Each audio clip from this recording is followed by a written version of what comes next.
السلام عليكم ورحمة الله وبركاته. الحمد لله رب العالمين والصلاة والسلام على أشرف الأنبياء والمرسلين نبينا محمد وعلى آله وأصحابه أجمعين أما بعد. সম্মানিত ছাত্র ভাইরা, আমি এখন ক্লাস 2 এর ফিকর ক্লাস আরম্ভ করছি। বিষয় হচ্ছে ইকামতের নিয়ম ও শব্দাবলী। তো ইতিপূর্বে আমাদের আজানের নিয়ম জানানো হয়েছে, এবার ইকামত কিভাবে দিব সেটি বলা হচ্ছে। যদিও হাদিসের মধ্যে বিভিন্ন রকমের ইকামত আছে, দুই ধরনের ইকামত আছে, তবে স্পষ্টভাবে কথাও হাদিসে রয়েছে যে আল ইকামত ফুরাদা, যে ইকামা এককভাবে হবে। তার মানে ইকামতের শব্দগুলো এককভাবে উচ্চারণ করতে হবে, ডবল করে নয়। আর আজানের শব্দগুলো হবে ডবল। কিন্তু কেউ যদি ডবল করেও ইকামত দেয় সেটিও শুদ্ধ আছে, জায়েজ আছে, চলবে। এ নিয়ে ঝগড়া করা যাবে না, যেহেতু দুটি হাদিসে উল্লেখ রয়েছে। তো এখানে ইকামত এবং আজানের মধ্যে কিছুটা ভিন্নতা থাকলে ভালো হয়, কারণ তাহলে মানুষ বুঝতে পারবে যে এটা আজান, এটা ইকামত। তো যেহেতু দুই ধরনেরই হাদিস আছে, সেহেতু ইকামতের শব্দগুলো এককভাবে দেওয়াটাই হাদিস এবং যুক্তিসম্মত। ইকামতের শব্দগুলো আমি উচ্চারণ করছি, এভাবে বলবেন: আল্লাহু আকবার, আল্লাহু আকবার, আশহাদু আল্লা ইলাহা ইল্লাল্লাহ, আশহাদু আন্না মুহাম্মাদার রাসূলুল্লাহ, হাইয়া আলাস সালাহ, হাইয়া আলাল ফালাহ, কদ কামাতিস সালাহ, কদ কামাতিস সালাহ, আল্লাহু আকবার, আল্লাহু আকবার, লা ইলাহা ইল্লাল্লাহ। এভাবে ইকামতের শব্দগুলো একটু তাড়াতাড়ি বলতে হবে, বেশি টেনে নয়। আর আজানের শব্দগুলো টেনে টেনে বলতে হবে, যত লম্বা করা যায় তত ভালো। এখানে বাংলায় উচ্চারণ দেওয়া আছে, যেহেতু আমি উচ্চারণ করে দিয়েছি আর বলছি না। আর অর্থগুলো আজানের মধ্যে উল্লেখ করা হয়েছে, সেহেতু বলার প্রয়োজন মনে করছি না। তারপরও এখানে অর্থগুলো দেখে নেবেন। এখানে শুধু একটি বাক্য বেশি আছে, সেটা হচ্ছে কদ কামাতিস সালাহ। কদ কামাতিস সালাহ তার মানে হচ্ছে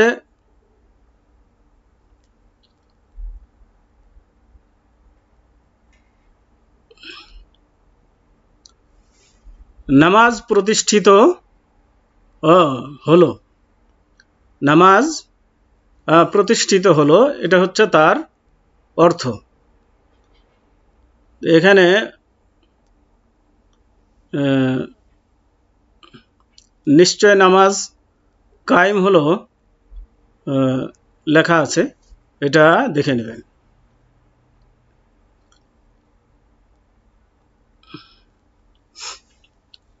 এবার আসুন সূত্রা, অর্থাৎ নামাজের সময় নামাজের সম্মুখে স্থাপিত সীমাচিহ্নকে বলা হয় সূত্রা। সূত্রা শব্দের অর্থ হচ্ছে আড় বা পর্দা করা। তো নামাজি যখন নামাজে দাঁড়াবে, তার আগে দিয়ে কোনো কিছু অতিক্রম করা নিষেধ, কিন্তু তারপরেও অতিক্রম করতে পারে। এই হিসাবে আল্লাহ রসুল সাল্লাল্লাহু আলাইহি ওয়াসাল্লাম নামাজি তার আগে সূত্রা স্থাপন করার নির্দেশ দিয়েছেন, যে সামনে যদি সূত্রা রাখা হয় আর সূত্রার পর দিয়ে যদি কোনো কিছু অতিক্রম করে, তো নামাজের কোনো বিঘ্ন ঘটে না। তো সেই হিসাবে নামাজের আগে সূত্রা, অর্থাৎ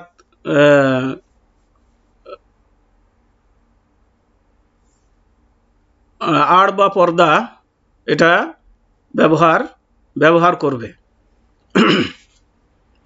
তো এই সূত্রার বাইরে দিয়ে যদি কোনো কিছু অতিক্রম করে তাহলে কোনো সমস্যা নেই, কিন্তু সূত্রা এবং তার শেষদার মধ্য দিয়ে যদি কোনো কিছু অতিক্রম করে তাহলে তাকে অবশ্যই বাধা দিতে হবে। এমনকি হাদিসে আছে যে যদি সে বাধা না মানে তার সাথে লড়াই করতে হবে, কেননা সে শয়তান, তার মানে নামাজে বিঘ্ন ঘটাচ্ছে।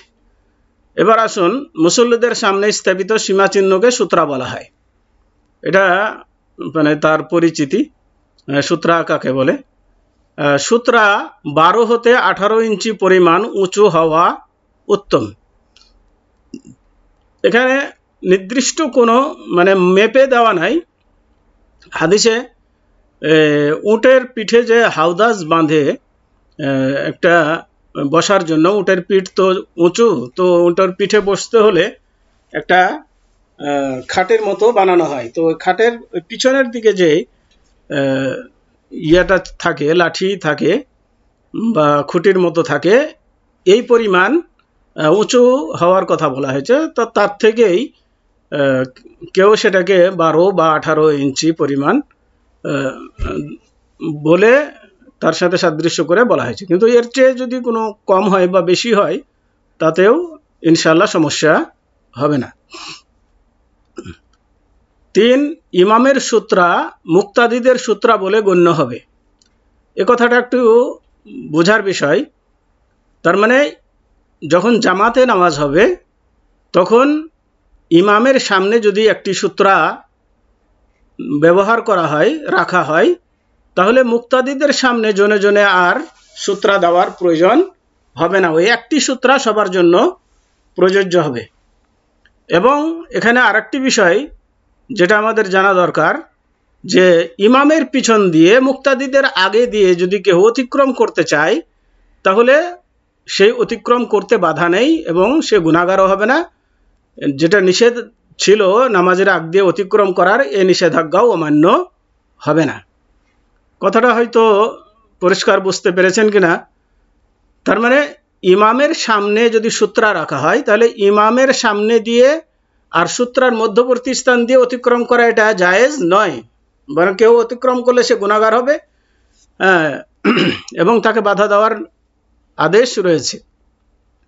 কিন্তু কেউ যদি ইমামের পিছনে যারা সারিবদ্ধ হয়ে আছে তাদের সামনে দিয়ে যদি অতিক্রম করে, মনে করেন যে এই পার্শ্বে হয়তো জায়গা নাই, ওই পার্শ্বে কিছু জায়গা আছে, সেখানে গিয়ে আপনি দাঁড়াবেন লাইনের ওই মাথায়, তো মুক্তাদিদের আগে দিয়েই আপনি হেঁটে গেলেন, তাহলে সেটা নিষেধ নয়, বরং ওই ইমামের সূত্রাই তার জন্য যথেষ্ট। এবং এটাতে কোনো মুক্তাদি যেন বাধা না দেয় কেউ যদি তাদের সামনে দিয়ে হেঁটে যায় তাহলে। তো এই বিষয়টা মনে রাখবেন। অনেকেই বাধা দিয়ে ফেলে তাকে যেতে দেয় না, তো এমনটি ঠিক হবে না। বিশেষ দ্রষ্টব্য, ইমাম হোক অথবা একাকী নামাজি হোক, তার সামনে দিয়ে পার হওয়া হারাম। মুসল্লি তাকে অবশ্যই পার হতে বাধা দিবে, এটা হচ্ছে নিয়ম। এবার আসুন জামাতে নামাজ পড়া, মানে জামাত সহকারে নামাজ আদায় করা। অনেকেই গাফলতি করে একা একাই নিজে নিজে বাড়িতে নামাজ পড়ে নেয়, কিন্তু এটা ঠিক নয়। জামাতের সাথে নামাজ আদায় করতে হবে। এ মর্মে হাদিসে খুব সাবধানতা বা কঠোরতা অবলম্বন করা হয়েছে এবং তার গুরুত্ব বর্ণনা করা হয়েছে জামাতে নামাজ পড়ার কি ফজিলত। তো জামাতে নামাজ পড়ার গুরুত্ব বা ফজিলত হচ্ছে, আল্লাহ তাআলা বলেন যে ওয়াইদা কুনতা ফীহিম ফাআকামতা লাহুমুস সালাতা ফালতাকুম তায়ফাতুম মিনহুম মাআকা ওয়ালিয়াখুযু আসলিহাতাহুম ফাইদা সাজাদু ফালিয়াকুনু মিন ওয়ারাইকুম ওয়ালতাআতি তায়ফাতুন উখরা লাম ইউসাল্লু ফালিয়ুসাল্লু মা'ক ওয়ালিয়াখুযু হিযরাহুম ওয়া আসলিহাতাহুম। সূরা নিসা 102 নম্বর আয়াত। এখানে মূলত এই আয়াতটি যুদ্ধক্ষেত্রে নামাজের বর্ণনার কথা উল্লেখ করা হয়েছে। তো যুদ্ধক্ষেত্রেও এমন একটি অবস্থা যে সেখানে মানুষ মানে শত্রুর মুখামুখি থাকে নামাজ আদায় করা খুব কঠিন ব্যাপার। যে কোনো তাদের অসতর্কতার সুযোগ নিয়ে শত্রুপক্ষ আক্রমণ করে দিতে পারে। তারপরেও আল্লাহ রাব্বুল আলামিন সেখানেও জামাত কায়েম করার নির্দেশ দিয়েছেন। তাহলে এরকম পরিস্থিতিতে যদি জামাত কায়েম করার নির্দেশ থাকে, তাহলে সাধারণ পরিবেশে কত গুরুত্বপূর্ণ জামাতের সাথে নামাজ পড়া, এটা এখানে বোঝানো হয়েছে। এই আয়াতটির অর্থ হচ্ছে যখন তুমি তাদের মধ্যে থাকবে অতঃপর নামাজে দাঁড়াবে, তখন যেন একদল দাঁড়ায় তোমার সাথে এবং তারা যেন স্বীয় অস্ত্র সাথে নেই। অতঃপর যখন তারা সেজদা সম্পন্ন করে নিবে, তখন তোমার কাছ থেকে যেন সরে যায় এবং অন্য দল যেন আসে যারা নামাজ পড়েনি। অতঃপর তারা যেন তোমার সাথে নামাজ পড়ে এবং আত্মরক্ষার হাতিয়ার সাথে নেই। তাহলে যুদ্ধের ময়দানে মানে মানুষগুলো দুই দলে বিভক্ত হয়ে একদল রাসূলের পিছনে নামাজ আদায় করবে, এক রাকাত হয়ে গেলে তারা শত্রুর সম্মুখে দাঁড়াবে, আর যারা শত্রুর সম্মুখে ছিল তারা এসে আল্লাহ রাসূলের পিছনে এসে আবার এক রাকাত নামাজ আদায় করবে। তো এইভাবে জামাতের সাথে নামাজ আদায় করবে। এরপরে আসুন, হাদিসের মধ্যে এসেছে আন আব্দুল্লাহ ইবনে উমর রাদিয়াল্লাহু আনহুমা আন্না রাসূলুল্লাহ সাল্লাল্লাহু আলাইহি ওয়াসাল্লাম قال সলাতুল জামাআতে তাফদুলু সলাতাল ফাযযি বি27 দারাজা। অর্থাৎ আব্দুল্লাহ বিন উমর রাদিয়াল্লাহু তাআলা আনহুমা থেকে বর্ণিত, তিনি বলেন যে নিশ্চয় আল্লাহর রাসূল সাল্লাল্লাহু আলাইহি ওয়াসাল্লাম বলেছেন, জামাতের সহিত নামাজ পড়া একাকী নামাজ পড়ার চেয়ে 27 গুণ বেশি উত্তম। তার মানে যে ব্যক্তি একাই নামাজ পড়বে যে সওয়াব বা নেকি পাবে, আর যে ব্যক্তি জামাতে নামাজ পড়বে তার একাকী নামাজ আদায়কারীর চেয়ে 27 গুণ সওয়াব বেশি পাবে জামাতে নামাজ আদায়কারী। হাদিসটি বুখারী হাদিস নম্বর হচ্ছে 645 এবং সহিহ মুসলিম হাদিস নম্বর হচ্ছে 250/650। তবে হাদিসের শব্দগুলো সহিহ বুখারী থেকে নেওয়া হয়েছে। তার মানে এই শব্দগুলো যে এখানে উল্লেখ করা হয়েছে এটা বুখারীর শব্দের সাথে মিল রয়েছে। তো আজকে এ পর্যন্তই।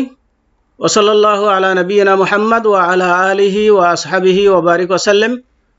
আসসালামু আলাইকুম ওয়া রাহমাতুল্লাহি ওয়া বারাকাতুহু।